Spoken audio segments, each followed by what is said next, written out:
What's up, everybody? Welcome back to the channel. Dickie Does Audio here.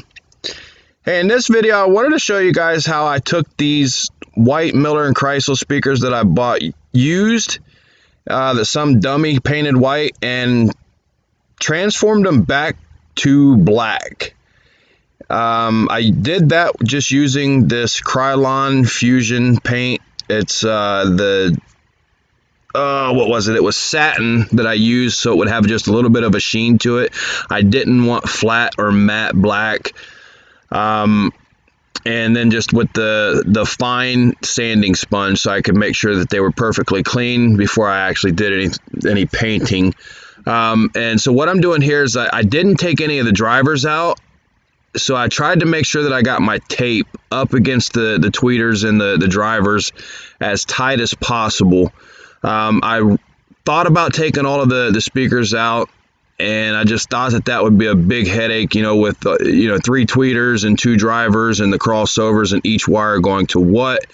I just thought that it might be a little easier for me to just do this. And so, you can see there, I got the tape around the drivers, and then I'm going to take some paper and try to cut it out in the shape of the drivers, and then I just kind of folded the tape over top of the paper, and then I took more painter's tape and just went completely over top of the tape afterwards, so there was no possible way for me to get any paint on those drivers and the speakers. And right here we have, this is one of the speakers. I went ahead and before I used the Krylon paint, I had a can of cheap flat black. It's that white and red stuff that you can get at Lowe's. It's only like $1 a can. So I went ahead and painted this to see what it would look like. And I was definitely right, with the way that I thought in choosing the satin finish. And so whenever you paint this with the spray cans, you don't want to be too close to the speaker. It's easy to get runs that way, and you can't be too far away, or you won't really get it to cover that much. So, and you can see the heat gun right there too. What I was doing, because it was so cold out, it was only probably about 40 degrees out whenever I did this in my shed. And so what I would do is whenever I would finish painting, to try to make sure that I didn't get any runs, I would take that heat gun and I would just hit it real quick with the heat gun, and that way that the paint would start to dry, so it wouldn't sit there for 24 hours or however long, because it was so cold, and that it wouldn't dry. So in here you can see the first finish before I actually take them in the house, and I gotta say they turned out pretty nice.